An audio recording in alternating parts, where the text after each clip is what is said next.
Hello everyone, welcome to JRF Adda. मैं अदिति आप सभी लोगों के लिए लेके आई हूँ आज एक ऐसा अपडेट जो यूजीसी से रिलेटेड है और आप सभी लोगों के लिए जानना बहुत ही ज्यादा इंपॉर्टेंट है।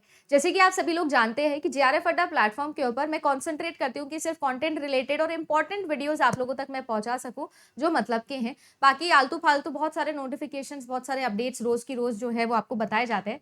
बट अगर मैं ये वीडियो बना रही हूँ तो कुछ सिंसियरिटी के साथ में बता रही हूँ और ये वाला अपडेट आपके लिए जानना बहुत जरूरी है। थोड़ा सा शॉकिंग भी है उन स्टूडेंट्स के लिए जो या तो अपने और मास्टर्स डिग्री इकट्ठा करने की बात कर रहे हैं, यानी और फील्ड के अंदर मास्टर्स करना चाहते हैं। आपके घर में कोई ऐसा है जो ग्रेजुएशन या पोस्ट ग्रेजुएशन इस वक्त करने के लिए एलिजिबल है, जाने वाला है, मतलब अभी 12th किया है या अभी अपना ग्रेजुएशन कंप्लीट किया और पोस्ट ग्रेजुएशन में जाने वाला है, उनके लिए अपडेट इंपॉर्टेंट है। स्पेशली अपने बच्चों के लिए जो पीएचडी में या एमफिल वाले प्रोग्राम के अंदर एनरोल्ड है या एनरोल करने वाले होते हैं, या यानी कि आपका बियॉन्ड पोस्ट ग्रेजुएशन वाली जो स्टडीज है उनके लिए एलिजिबल है, इंटरेस्टेड है, उन सब के लिए कुछ इंपॉर्टेंट अपडेट है। थोड़ा सा अवेयरनेस यहाँ पर क्रिएट आप लोगों को करनी पड़ेगी, समझना पड़ेगा। ये जो न्यूज है ये आज के न्यूज़पेपर में फीचर हुई थी, इसको मैं आप लोगों से डिस्कस कर रही हूँ। इंपॉर्टेंट बात यहाँ पर क्या है डिस्कस करेंगे। इससे पहले अगर आप लोग फॉर द फर्स्ट टाइम मुझे देख रहे हैं तो मेरा नाम अदिति है, कंप्यूटर साइंस पेपर 2 जेआरएफ हूँ। आप सब लोगों के लिए यहाँ पर क्लासेस लेके आती हूँ, साथ ही साथ पेपर 1 भी आप लोगों को डेली जो है वो मैं पढ़ाती हूँ। अगर आप मेरा यूट्यूब सेशन देखना चाहते हैं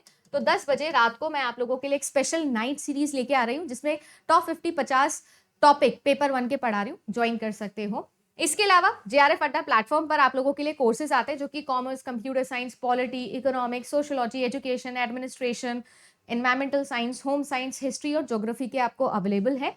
कोर्स की प्राइस ये है, 12 महीने का आप लोगों का ये पैकेज है जिसमें सब कुछ मिलता है, पूरा वीडियो कोर्स मिलता है। आपके पास में टेस्ट सीरीज होती है पेपर 1 की, पेपर 2 की। आपके पास में हमारे खुद के लिखे हुए हैंड रिटन नोट्स होते हैं पेपर 1 के, पेपर 2 के। साथ ही साथ जो आपका रिविजन लाइव क्रैश कोर्स होते हैं वो भी आपको सारे के सारे प्रोवाइडेड होते हैं, है ना। तो ये आप लोगों का वैल्यू इन डिमांड वाला जो प्रोग्राम है ये अभी इस वक्त चल रहा है और 12 महीने के लिए, यानी कि आप 2 अटेम्प्ट इस पर दे सकते हो। ठीक है, जेआरएफ अड्डा प्लेटफॉर्म पर जा सकते हो, ये आप लोगों की एप्लीकेशन है।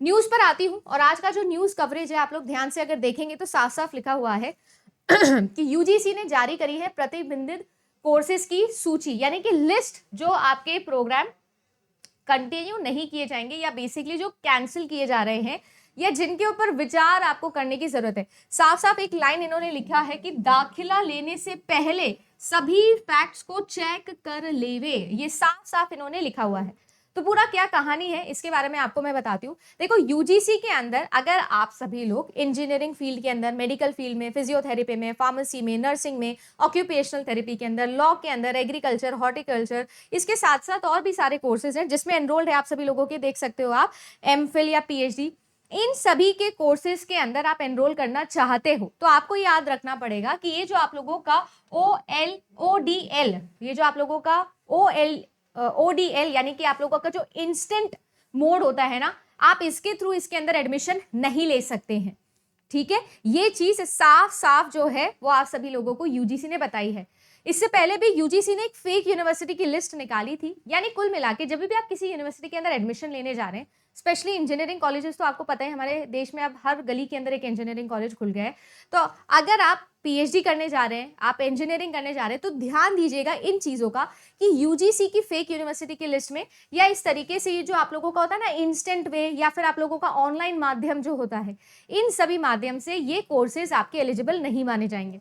मैं कई बार आप सभी लोगों को ये चीज समझाती हूँ। बहुत सारे स्टूडेंट्स हैं जो एपीआई के बारे में जानते होंगे और बहुत सारे ऐसे होंगे जिनको बिल्कुल होश खबर नहीं होगी एपीआई की, और हमेशा वो मुझसे आके पूछते हैं। सबकी लाइफ के अंदर प्रॉब्लम चल रही होती है, जैसे कि मैम हम रेगुलर कोर्स नहीं कर सकते, या हम जो है वो सेंट्रल यूनिवर्सिटी में जाए कि प्राइवेट यूनिवर्सिटी में जाए, हम जो है गवर्नमेंट में, सेमी गवर्नमेंट में जाए, या हम फुल टाइम पीएचडी करें या पार्ट टाइम पीएचडी करें। इस तरीके के सवाल आपके दिमाग में हमेशा आते होंगे। हम डिस्टेंस से करें या नहीं करें, क्या हम ऐसा इग्नू से कर सकते हैं, क्या हम डिस्टेंस से कर सकते हैं? बिल्कुल आप कर सकते हो, इसमें कोई बुराई नहीं है, 100% आप कर सकते हो। जैसे मैं तो हमेशा ही आप लोगों से डिस्कस करती हूँ, जैसे वर्षा मैम है, अभी अभी वो जो है असिस्टेंट प्रोफेसर बनी, ठीक है, चंडीगढ़ यूनिवर्सिटी के अंदर, वो डिस्टेंस से ही है, इग्नू से ही है, बट स्टिल वो वहां तक पहुंच गई। तो ऐसा नहीं है कि आप नहीं कर सकते या आप वहां तक नहीं पहुंच पाओगे जहां तक हम पहुंचना चाहते हैं। But on an average majority खेल ये कहता है कि जब आपको यूजीसी इस तरीके के कोई नोटिफिकेशंस निकाल के देता है, साफ साफ आपको ये चीज समझाता है, तो वो इनडायरेक्टली हिंट करना चाहता है आपके एपीआई के ऊपर। ध्यान ये दीजिएगा कि जो आप लोगों का अकेडमिक परफॉर्मेंस इंडिकेटर होता है, ये पूरा का पूरा एक इंडिकेटर है। जिस समय आप असिस्टेंट प्रोफेसर के इंटरव्यू में बैठे होते हो तो आपकी 10वीं से लेकर आपकी 12वीं, देन आपका ग्रेजुएशन और आपका पोस्ट ग्रेजुएशन के बाद में आप लोगों का जो पीएचडी या फिर आपका जो एमफिल प्रोग्राम है, यानी पूरा डिसर्टेशन और थीसिस राइटिंग वाला प्रोग्राम, ये सब के सब इवेलुएट होते हैं। इनके मार्क्स, ठीक है, आपका इनका कोर्स का ड्यूरेशन, इनके कोर्स का आपका वे या मीडियम किस हिसाब से रहा है, मीडियम के ऊपर ही है ये तो पूरा का पूरा आर्टिकल। ये सब चीजें इवेलुएट की जाती है और उस हिसाब से आपका एपीआई मिलता है 100 में से। ठीक है, आपकी 10th में कितनी परसेंटेज थी उसके हिसाब से आपको स्कोर मिलता है, आपका 12th में कितनी परसेंटेज थी उसके हिसाब से स्कोर मिलता है। ऐसे अलग अलग स्कोर्स मिलते हैं आपको पीएचडी के लिए, एमफिल के लिए। अब तो एमफिल जो है वो आपका डिसकंटिन्यू हो गया है, एमफिल में तो अब आपको एडमिशन लेना ही नहीं है, कत्ते ही भूल के, ये तो खत्म ही हो गया है। अभी तक जो कर लिए थे एमफिल या जो अभी चल रहे थे ऑनगोइंग जो एमफिल थे वो तो कंप्लीट करेंगे ही, पर अब से नए एडमिशन एमफिल में होंगे नहीं। तो इन्होंने ये साफ साफ लिखा भी है कि इस तरीके से जो आप लोगों का स्थिति है वो इन्होंने क्लियर कर दी है और इन्होंने साफ साफ आप लोगों को बता दिया है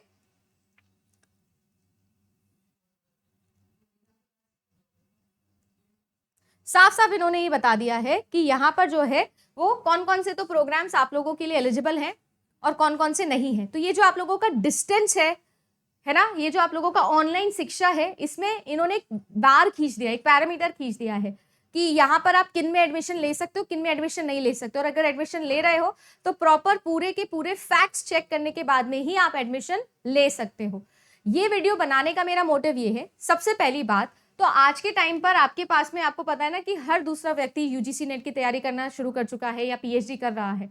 नंबर ऑफ पीएचडीज हमारे देश के अंदर रैपिडली इंक्रीज हो रहे हैं, बहुत ज्यादा। हायर एजुकेशन हमारे देश के अंदर, आपका all India survey of higher education करके आपका एक डेटा निकलता है, हर साल निकलता है। अप्रोक्सीमेटली 70 to 80% राइज आप लोगों को हर बार दिख रहा है इस डेटा के अंदर कि होता जा रहा है, होता जा रहा है। बहुत सारे लोग हैं जो ये करें और करेंगे, ऑफकोर्स अनएम्प्लॉयमेंट है, अंडर एम्प्लॉयमेंट होगा, तो ये सारी चीजें तो होगी ही होगी। बट मैं आपको ये बताना चाहती हूँ कि यूजीसी जब साफ साफ आपको ये कह रहा है तो आप ध्यान रखिएगा कि ये जो सारे के सारे दाखिल आप ले रहे हैं इसमें कौन कौन सी एलिजिबल है, कौन कौन सी एलिजिबल नहीं है। यूजीसी की वेबसाइट के ऊपर सारी लिस्ट लिखी हुई होती है। यहाँ पर इन्होंने दोबारा से एक लिस्ट बताई है जिनके अंदर इन्होंने बताया है कि ओडीएल मोड से कौन कौन से कोर्स जो है वो संचालित हैं, वो आपको बता दिए गए हैं। और इनके अंदर एडमिशन लेने से पहले भी पूरे के पूरे फैक्ट्स आप चेक करिए। अगर आपको लगता है कि फैक्ट्स सही नहीं है तो गड़बड़ जो है वो है, आप एडमिशन उसके अंदर ना लीजिए, ठीक है ना। तो दूर स्थित आप लोगों की जो शिक्षा है उसके बारे में इन्होंने साफ साफ यहाँ पर क्लियर किया है। मैं एपीआई स्कोर से इसको इसलिए रिलेट कर रही हूँ क्योंकि हम पीएचडी वाले स्टूडेंट्स हैं, तो हमको जो है वो पीएचडी को कंसिडर करते हुए ये बात ध्यान रखनी है। इसके अलावा साथ ही साथ मैं बता दूं कि अगर आप चाहते हैं कि कौन से कॉलेजेस से पीएचडी करना बेटर है, नहीं है, आप चाहते हैं कि मैं इस पर एक वीडियो बनाऊं, तो जरूर कमेंट करके बताइएगा। फिलहाल के लिए बस इतना ही। होपफुली आप सभी लोगों की तैयारी अच्छी चल रही होगी। तैयारी अभी तक शुरू नहीं किए हो यूजीसी नेट की तो जल्द से जल्द शुरू कर लीजिएगा। मिलूंगी रात को 10 बजे आप लोगों के आज के हमारे पेपर 1 के वीडियो के लिए। Bye bye.